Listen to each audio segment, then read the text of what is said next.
Apa obat untuk kanker payudara supaya tidak kemo? Yang saya pahami ya bisa pakai itu, bisa pola hidup sehat ini ya. Mungkin teman-teman bisa dicatat kalau mau catat. Pola hidup sehat. Ini salah satunya.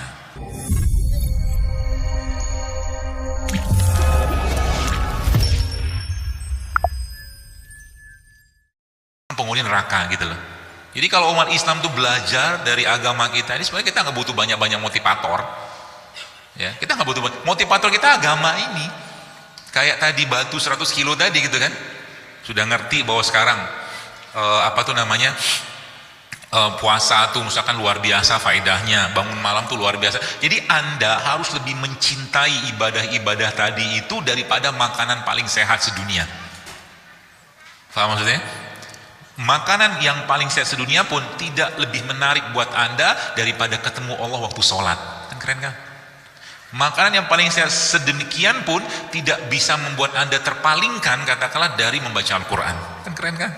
Itu yang harusnya, karena yang kita butuhkan jauh lebih banyak itu nutrisi buat beliau ini, si kolbunya ini. Gak usah banyak-banyak makan. Ya kita dekat sama Allah, maka Allah akan cukupkan. Makan sedikit makanan, katakanlah tempe kayak begini gitu kan. Cukup sebenarnya. Sudah pernah nyoba begini? Sudah kan? Cobainlah nih. Coba dimakan. Gak mau? Ngomong saya pindah ke sini aja. Ini namanya sandwich tempe. Gak usah kasih yang sebelah sana ya, dia gak mau tadi. Enggak lah. Tambah kurma. Atau tempenya dikasih ini. Ada mangkok gak yuk? Sampai mangkok. Ini jadi maaf. Tempenya dikasih madu.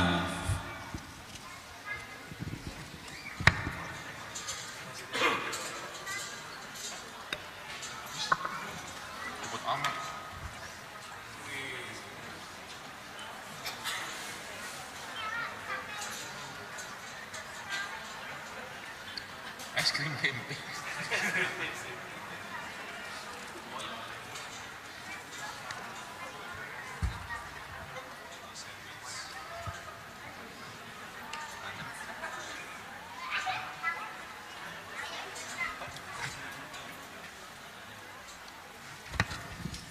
Sehat gak makannya kayak begini? Kenapa sehat? Gak digoreng. Yang kedua dia masih utuh kan, maksudnya dia masih alami bahan-bahannya, tidak banyak pengolahan. Ya, ada. Ya. Dan tempenya kan probiotik. Madu kan asam amino. Sebelah mungkin prebiotik seperti itu. Jadi madu itu probiotik bukan. Kalau saya pribadi tidak menganggap madu probiotik karena dia nggak fermentasi kan. Tapi asam amino iya dia dapatkan. Jadi dengan makan kayak begini aja, mungkin kalau seandainya mungkin bahasa saya, kalau perut kita itu bisa ngirim WhatsApp, dia bilang terima kasih. Ya, karena memang sangat sehat. Mau nyobain? Kasih ibu-ibu dia, kasihan orang. Nih ibu, dilempar diantar ke belakang.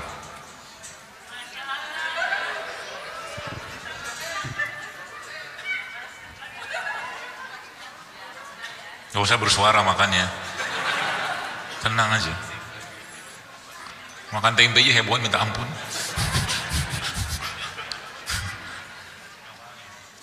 Sudah dimakan?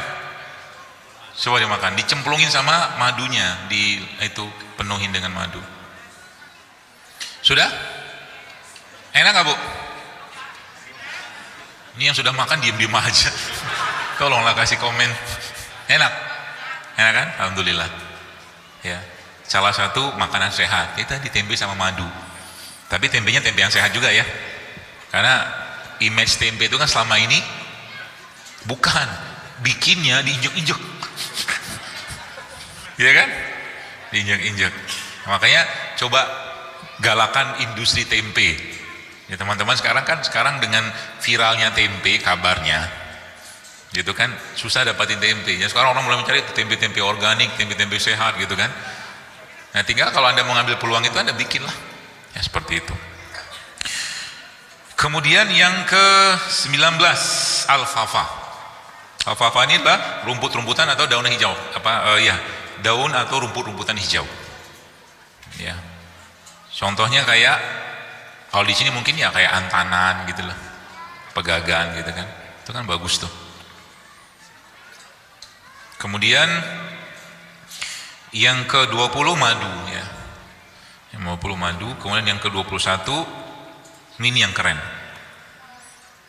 Jadi ada satu bahan yang ada pada tumbuhan ini yang dia bisa menyeimbangkan keadaan hormon gitu loh. Kalau saya pernah lihat bagannya itu kan, jadi dia bisa membalancing hormon testosteron, progesteron, kortisol segala macam gitu. Bahan itu namanya pregnenolon. Dan bahan itu ada pada black cumin atau black seed atau jinten hitam atau habatus sauda. Ya, habatus sauda itu memang luar biasa efeknya. Ya. Dan sayangnya negara di dunia ini yang paling tinggi konsumsi habatus saudanya adalah Jerman, bukan negara Muslim. Ya. Maka sebenarnya kalau kita mau belajar dari mereka itu, maka sebenarnya harusnya kalau Indonesia ini penduduknya banyak makan rempah, banyak makan rimpang, banyak makan sayur, banyak makan buah, banyak makan tempe, harusnya negara kita negara yang minus kanker. Betul? Karena semua dari mereka ini, sebagian besar rimpang-rimpangan ini punya efek anti kanker. Silakan baca penelitiannya. Dan Allah memberikan tandanya kepada mereka. Coba lihat, ini kan apa nih? Jahe. Jahe ini bentuknya kayak, secara umum rimpang itu apa? Rimpang itu umbi yang batangnya di bawah tanah itu loh bahasanya. Rimpang, ini rimpang. Bentuknya kayak apa? Kayak beraturan. Mirip dengan pertumbuhan sel kanker gitu kan. Maka tanda-tanda itu di situ sebenarnya. Jadi Allah memberikan tanda-tandanya itu untuk apa? Untuk kita pahami. Karena zaman dulu kan gak ada sains. Orang memahami sesuatu dari pengalaman, dari empiris gitu kan. Tapi Allah kasih tanda-tanda bagi orang-orang yang diberi petunjuk gitu kan. Diberi petunjuk sama Allah. Jadi contoh kayak misalkan tadi ada apa tuh? Ada mana tadi itu yang merah tadi itu? Itu. Misalkan buah bit. Ini kan buah bit atau ya buah bit lah. Ini kan sayur lah. Ini kan umbi juga. Kan warnanya kan merah kan. Nah, merah memang secara tradisional gitu kan, kita memang menggunakan buah bit ini untuk menaikkan darah gitu kan. Ketika Anda campurkan buah bit sama kurma, nanti sama kunyit sedikit sama apa, dia bisa meningkatkan hemoglobin kita gitu loh. Jadi tanda-tanda itu Allah berikan kepada kita untuk kita pahami ya. Dan rasa, termasuk juga dengan rasa ya, termasuk juga dengan rasa. Jadi semakin kita berdekatan dengan mereka ini berusaha, maka insya Allah penyakit tidak akan datang. Itu yang pertama. Yang kedua apa? Yang paling utama adalah jaga hatinya. Karena semua penyakit fisik itu akan dimulai dari penyakit hati dulu. Ya, kalau ada orang ngomongin kita, jelekin kita, fitnah kita, gibah kita, alhamdulillah, terima kasih, gitu kan? Gitu. Kalau misalkan mobil Anda ditabrak gimana? Alhamdulillah. Pernah ngalami? Saya pernah. Mobil saya ditabrak di tol, di Jor waktu itu. Bawa mobil tiba-tiba ditabrak. Lagian kalau ditabrak, kira-kira yang nabrak tuh sengaja nggak sih? Ya sudahlah, maafin aja lah. Betul? Dia juga nggak susah, kita juga nggak susah, nggak bikin susah orang. Jalan nggak macet, orang mudah jalan. Nah, waktu saya mobil saya pernah tabrak, apa yang saya kerjakan? Saya kabur. Justru saya kabur. Karena kalau saya berhenti, segala macam kan, orang kan nonton. Betul kan? Macet nggak? Orang yang mau kerja, mungkin mau hajatan, mau pipis, mau BAB, jadi bermasalah gara-gara urusan kita kan. Saya udah fa'fu anhum, maafkan mereka, nanti minta sama Allah ganti. Apalagi kalau ada satu hal yang hadis ini menjadi sebuah semangat banget untuk saya tiap hari ya. Rasulullah bilang begini. Jadi Nabi pernah menyatakan dalam sebuah hadis, kata Nabi begini, membantu hajat, kata Nabi SAW, jadi membantu hajat kaum muslimin, membantu hajat saudaraku, kata Nabi SAW, lebih aku cintai daripada iktikaf 1 bulan penuh di masjidku ini. Membantu, menolong orang gitu lah bahasa kita gitu. Jadi misalkan gini nih, ada jamaah nih misalkan, lagi kajian kita lagi penuh banget misalkan itu kan, terus ada jamaah di luar sana, mau masuk hajatnya, dia pengen duduk di majelis ini. Nah itu kan, lalu di depan Anda, ada tempat yang kosong. Lalu Anda kasih tempat itu sama dia, Pak, sini Pak, silakan. Hajatnya dia kan pengen masuk. Maka itu ketika Anda kasih kayak begitu kepada dia, itu lebih baik daripada iktikaf 1 bulan penuh di Masjid Nabawi. Subhanallah kan? Maka jangan pernah lewat dalam 1 hari pun untuk berbuat baik kepada orang lain. Minimal doa. Ya. Minimal doa. Jadi kalau kita sudah seperti itu, maka hidup kita akan bahagia. Kenapa? Kita berpikirnya, apalagi nih kebaikan yang saya bisa lakukan untuk orang lain. Tiap hari pikirnya kayak gitu. Ya, jangan masuk surga sendirian. Jadi help others, tolong orang lain, bantu mereka. Contoh begini, Anda sudah merasakan misalkan minuman kayak begini, sehat, enak, dan Anda merasakan manfaatnya, kenapa tidak berpikir untuk bersedekah ini pada orang lain? Kan bisa. Lagi Ramadan mungkin, lagi puasa, lagi apapun, bagi-bagi, kalau bahasa itu sedekah sehat gitu kan. Jadi ketika misalkan Anda lagi hari Senin pengen ngasih orang yang lagi buka puasa, bikin yang sehat-sehat, kasih orang. Jadi kalau urusannya kepada Allah, urusan sedekah misalkan, kita kan sebenarnya memberi untuk Allah sebenarnya itu kan. Maka jangan tanggung-tanggung. Buat kita juga jangan tanggung-tanggung, buat orang lain juga jangan tanggung-tanggung. Ya, Anda misalkan nih, sering saya sampaikan, kalau urusannya sama Allah dan ibadah itu dikerjakan seoptimal mungkin. Lagi mau sholat, Anda punya baju yang terbaik, pakai baju yang terbaik, jangan pakai baju yang usang. Lagi mau sholat, punya sejadah yang bagus, pakai sejadah yang bagus. Siwak dulu mungkin, pakai minyak wangi dulu, bersih-bersih dulu. Begitu adabnya sama Allah. Anda mau pergi umroh, misalkan, ada duit misalkan, jangan beli atau jangan ambil umroh yang murah. Ambil umroh yang paling bagus, yang paling dekat sama Masjidil Haram atau Masjid Nabawi, pesawat paling bagus, kalau perlu naik yang bisnis kelas. Karena semua akan diganti sama Allah kan. Itu ibadah tuh begitu teman-teman sekalian. Semakin kita beradab kepada Allah, maka insya Allah Allah akan ganti itu semua dengan bonus-bonus yang luar biasa. Ya, jangan khawatir. Termasuk juga dengan badan ini mulai sana. Kalau sudah tahu nggak sehat, jangan lagi dimakan. Siap berubah?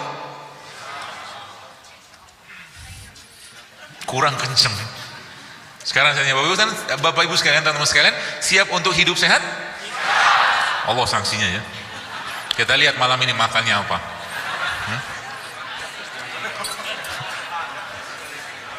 Kalau cuman omdo, ya begitu nanti. Anda yang tanggung dosa. Ya Allah, selama ini saya banyak makan yang gak sehat, minum gak sehat, pikiran gak sehat, teman pun gak sehat. Jadi teman-teman pun nanti pilih. Ya, jangan lagi teman-teman ngajak, itu kan teman yang bagus seperti apa? Yang ngajak ngaji, ngajak apa, itu teman yang bagus. Tapi kalau naik lagi, dia masih ngaji, misalkan udah sehat, udah ngaji segala macam, sehat imannya gitu kan, tapi masih makan gak sehat, cari teman yang sehat makanannya juga. Ngajinya sudah, makannya juga sehat, kan asik tuh. Jadi ketemu komunitas kayak begitu. Teman-teman yang sekufu kalau bahasa kita. Ya. Dan niatkan semua untuk Allah, ya. Jangan untuk apa gaya-gayaan, gak usah. Apalagi yang saya pesan sekali kepada teman-teman yang belum menikah nih, ya, generasi ke depan nanti anak-anak keturunan kita itu bergantung dari gen yang tercipta atau kita bentuk ya dari makanan-makanan yang kita makan sekarang. Maka kalau sekarang kita mau menciptakan atau membuat generasi-generasi yang peradaban yang sehat, peradaban emas, Islam atau apapun nama itu, maka perbaikilah makanan kita mulai sekarang. Halalnya diperhatikan, thayyib diperhatikan, dan jangan berlebihan, ya. Dan kalau sudah tahu nggak sehat, jangan lagi dimakan. Ya, dan kita tahu kok, saya nggak usah sebut lah makanan nggak sehat itu apa, kita sudah tahu sebenarnya, ya kan? Ya, karena nafsu kita saja akhirnya membuat kita mau makan makanan yang tadi. Ya, dan minta kekuatan dari Allah untuk hidup sehat ini sebagai apa ya? Sebagai niatan kita karena Allah Subhanahu Wa Taala. Baik, kita lanjutkan dengan pertanyaan. Semoga Allah cukupkan waktunya. Apakah bekam itu cocok untuk semua orang? Misalkan bagi orang jenis darah rendah atau darah tinggi, pengalaman pernah berbekam malah pingsan, itu apa yang salah? Memang tidak semua orang bisa dibekam ya. Secara umum ya boleh, tapi lebih baik dicek dulu, misalkan darahnya, tensinya, tekanan darahnya. Kalau darahnya rendah, saran saya jangan dibekam. Ya, atau mungkin dia anemia atau kurang darah, jangan dibekam juga. Atau penyakit-penyakit tertentu yang memerlukan keahlian, skill tertentu. Contoh, saya pribadi memang di sekitar saya itu banyak teman-teman yang pengalaman mereka jauh lebih banyak dari saya tentang bekam. Contoh mungkin kalau pakai logika saya dengan logika medis, maka orang trombositopenia, orang yang trombositnya turun, ya, maka itu tidak boleh dibekam. Tapi ternyata kalau tahu titik-titiknya itu bisa dibekam, kan? Emang butuh ilmu untuk itu.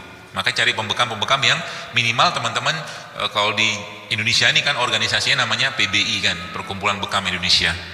Nah, kita membuat standar untuk melakukan bekam itu dengan baik dan benar. Ya, belum sempurna banget, tapi minimal itu secara higienitas, secara kebersihan, secara keamanan itu lumayan lah. Ya. Jadi itu salah satunya, jadi PBI. Yang kebetulan yang ngomong ini ketuanya. Kebetulan. Tahun depan mudah-mudahan lengser.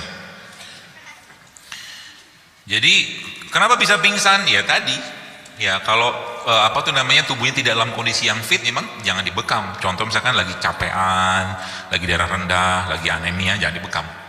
Maka sebelum dibekam lebih baik dicek dulu tuh semua. Ya. Kalau buat anak-anak usia 4-8 tahun makannya gimana? Secara umum kalau saya di-losin aja, cuman yang sehat. Biarin aja makan. Ya tapi yang sehat. Maksudnya yang sehat itu kita yang batasi mereka. Misalkan dia pengen beli makanan-makanan yang kemasan yang enggak sehat segala macam dengan pengawetnya, penyedap segala macam, ya dilarang karena kita kan yang kasih duit buat dia kan. Secara umum kayak begitu. Soalnya anak saya susah makan. Nanti kan dia lapar sendiri. Kalau lapar kan nyari makan. Dan Anda kan bisa perintah, jadi gunakanlah otoritas Anda sebagai orang tua kepada anak. Jangan semua diturutin. Pokoknya misalkan mau mie instan gitu kan, tiap hari makan mie instan. Tidak ada mie instan hari ini. Akhirnya dia nangis dulu. Silakan nangis luar, nanti udah selesai masuk dalam lagi. Kalau saya begitu.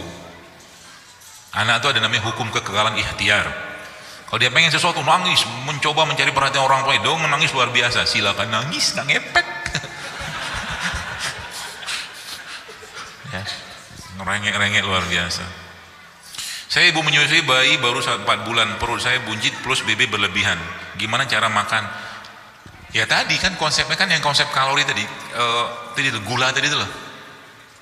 Kalau gulanya berlebihan, maka diubah jadi lemak kan.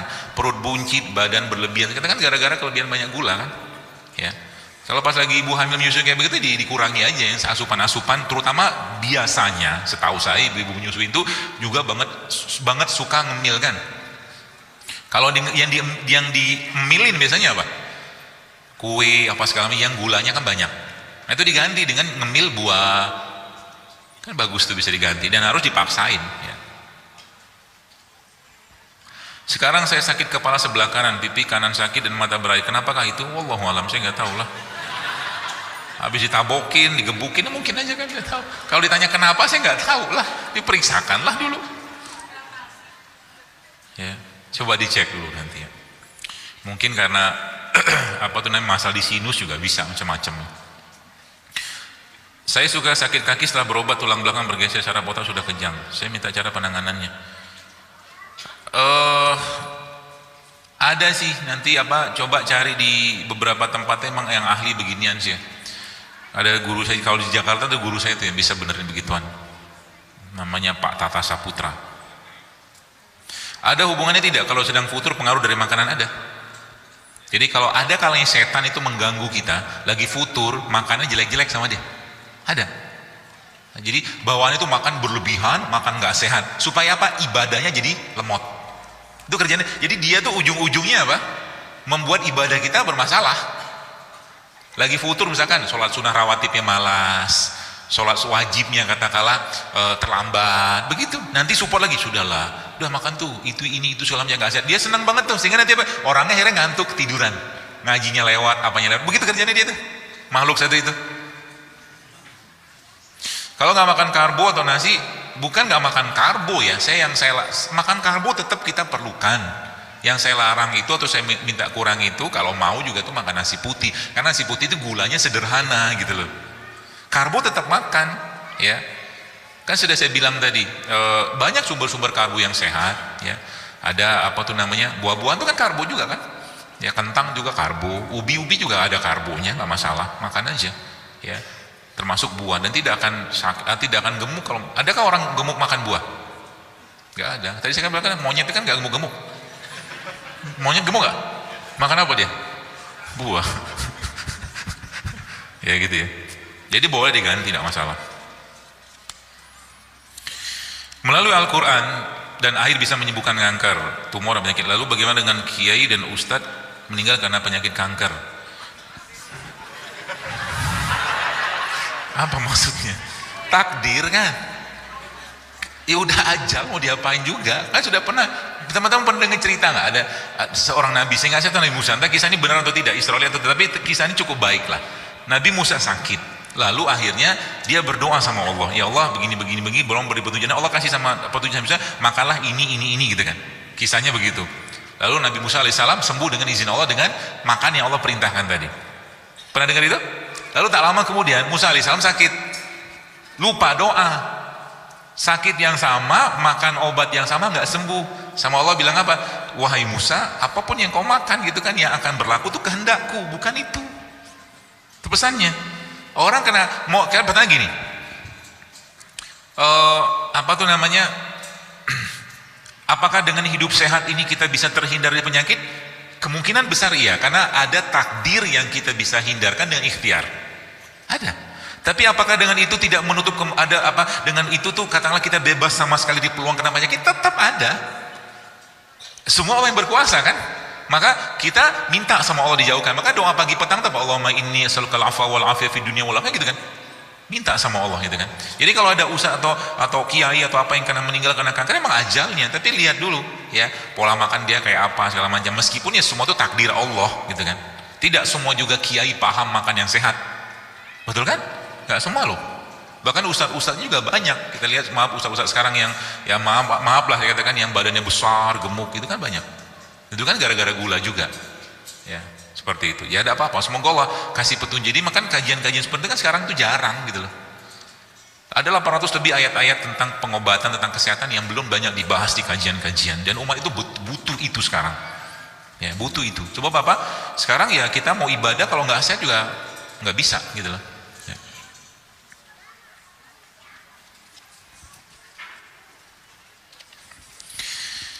Saya saat ini sedang mengandung, alhamdulillah.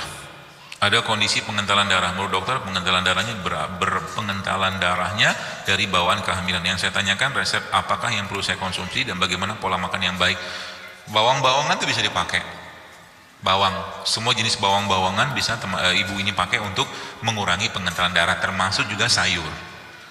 Ya, bisa juga dengan dimakan. Ya, lebih banyak mengkonsumsi sayur-sayuran atau buah-buahan. Insya Allah bisa membantu.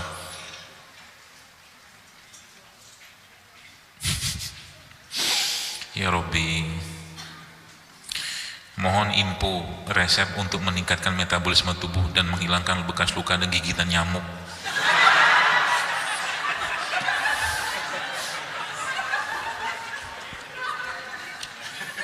Pakai apa? Gak tahu. Gigitan nyamuk diapain? Nyamuk tuh nggak ada giginya. Tanya udah salah. Pernah lihat gigi nyamuk? Nyamuk tuh nusuk. Meningkatkan metabolisme tubuh maksudnya apa? Kalau bicaranya basal metabolisme rate atau BMR atau BMR ya harus ada itu ditingkatkan dengan cara ada olahraga ya, itu bisa ditingkatkan BMR-nya ya. Saya nggak ngerti pertanyaannya arahnya kemana ya. Terus kalau menghilangkan bekas luka caranya gimana? Mungkin lidah buaya bisa kali, lidah buaya itu ya, terutama yang kayak ibu-ibu yang selulitis lah karena habis hamil. Karena kan scratch itu kan, tuh pakai lidah buaya bisa dibuka, dikupas, nanti langsung ditempelin ke situnya.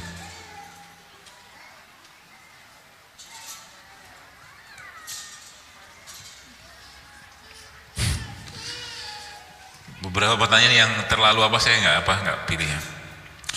Apa obat untuk kanker payudara supaya tidak kemo? Yang saya pahami ya bisa pakai itu, bisa pakai kunyit sama meniran. Meniran apa? Browsing. Kalau dijelasan juga susah. Browsing aja, nanti ketemu kok. Jadi kunyit sama meniran. Ya. Sama bisa menggunakan pola ini. Pola hidup sehat ini ya. Mungkin teman-teman bisa dicatat kalau mau catat. Pola hidup sehat. Ini salah satunya. Yang lain banyak. Caranya gimana? Ini terakhir ya, supaya lebih banyak dapat manfaatnya daripada pertanyaan terlalu banyak juga. Ya bangun malam ya, sepertiga malam, lalu setelah malam itu Anda bangun, waktu bangun itu Anda minum air putih hangat sekitar 300 cc. Lalu sampai subuh ya, Anda sholat malam gitu, kalau bisa mandi malam itu mandi. Ya.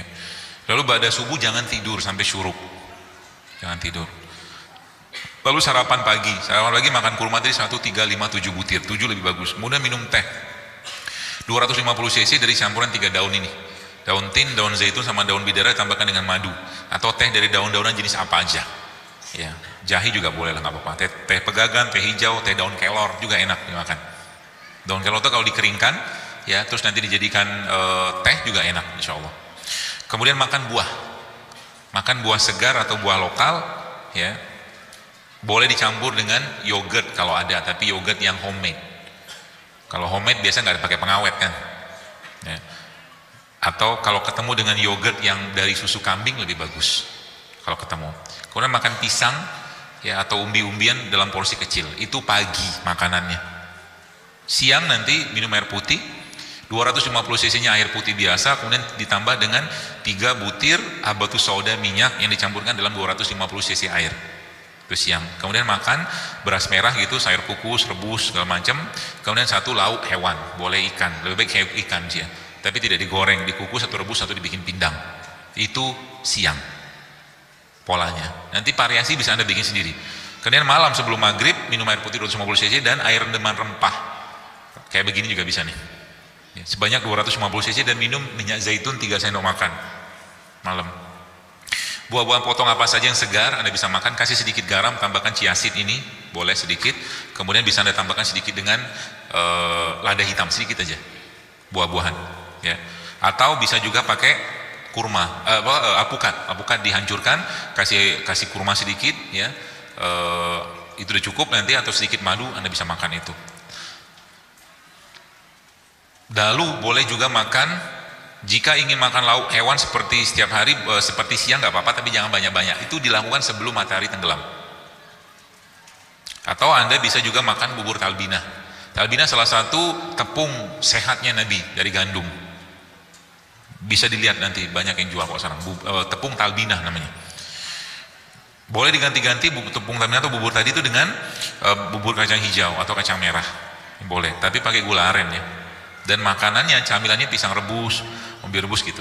Ini pola ya, pola. Termasuk yang buat kanker juga bisa pakai ini. Kemudian minum air kelapa muda seminggu 2 kali. Ba'da isya tidur, malam nanti bangun. Puasa sunnah jangan tinggal. Kemudian berbekam pada tanggal 17, 19, atau 21 dan mulai olahraga. Olahraga itu minimal jalan lah 30 menit dalam 1 hari, itu minimal 2-3 kali seminggu. Kalau tiap hari bisa lebih baik. Ya. Lalu mulailah banyak-banyak sedekah. Itu cara paling baik untuk ngobatin penyakit. Ya, seperti itu. Dan yang tidak kalah pentingnya juga teman-teman, ya, kalau pas dapat penyakit-penyakit begitu sudah cukup berat kayak kanker gitu kan, mulai berinteraksi dengan alam. Jangan mendem di rumah. Buka sendalnya, ngemper tuh di rumput-rumputan, cocok tanam, kenalan lagi kulitnya ini dengan tanah, ya, jangan diem, ya, kalau diem nanti, ya bahasa saya itu tubuh kita ini dikondisikan Allah sebenarnya harus berinteraksi dengan alam. Maka sebenarnya tadi saya tadi ke Wanayasa daerah Purwakarta, saya setiap ke tempat-tempat daerah atau desa kayak begitu tuh entah kenapa rasa adem nyaman gitu loh.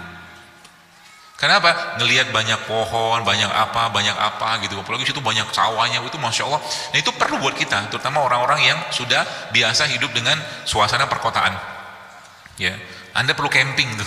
Kalau bahasa kita rihlah, perlu piknik. Kalau bisa dijadwalkan sebulan sekali pergi piknik. Ya, datang ke tempat-tempat yang banyak pohonnya, banyak airnya, banyak ijo-ijonya untuk cuci mata, cuci hati, cuci telinga gitu loh. Itu bermanfaat ya untuk kesehatan sebenarnya. Itu ya. Dan terakhir janji saya tadi untuk apa tuh namanya, resep untuk menguatkan sendi, tulang dan otot. Mau? Jadi nanti Anda teman-teman bisa ambil 1 ekor ikan ya, bukan ekornya ya, ikan. Ikan yang ukuran sedang. Ikan apa? Kalau ada toman apa? Ikan toman apa? Browsing. Ikan toman tuh dia kakak adik sama ikan gabus, tapi bentuknya lebih serem. Gabus apa lagi? Nggak tahu juga gabus. Awas lo nggak tahu. Ikan gabus atau ikan toman. Toman memang agak jarang, tapi dia salah satu sumber protein atau albumin yang paling baik itu daripada ikan toman. Ya kalau nggak ada gabus juga nggak apa-apa. Lalu sisik ikan sama kulitnya dikupas, oke, dipisahkan lalu direbus sampai mendidih, oke. Lalu ditambahkan garam boleh, sudah nggak mendidih lagi ya, supaya garamnya nggak terlalu rusak dengan pemanasan tadi. Tambahkan bawang merah sama bawang putih di situ. Daging ikannya diolah jadi masakan seperti pindang, kukus, pepes, atau pokoknya kukus pepes. Jangan digoreng, ya, jangan dibakar. Air rebusan tadi 500 cc-nya ya, itu hanya bersama kulit ikan dan semua sisik-sisiknya tadi dimasak di blender bersama pepaya mengkel. Pepayanya ukuran kurang lebih tebal 2 cm, panjang 10 cm, kira-kira aja lah ya. Semuanya dimakan, jangan disaring. Fungsinya apa? Buat menguatkan, pokoknya dia bukan pokoknya, dia baik sekali untuk tulang, otot dan sendi ya. Itu jadi ikannya jangan lupa dimakan. Ikan dimakan juga, dagingnya tadi kan, yang tadi kulit segala itu apakah ini ada penelitiannya? Ada penelitiannya ya, termasuk tadi yang hasil blenderannya tadi itu bisa teman-teman taruh, atau dagingnya tadi juga bisa ditaruh di luka-luka ya, kayak luka diabetes gitu bisa ditaruh ikan, karena dia albumin, dia bisa meregenerasi sel, insya Allah itu.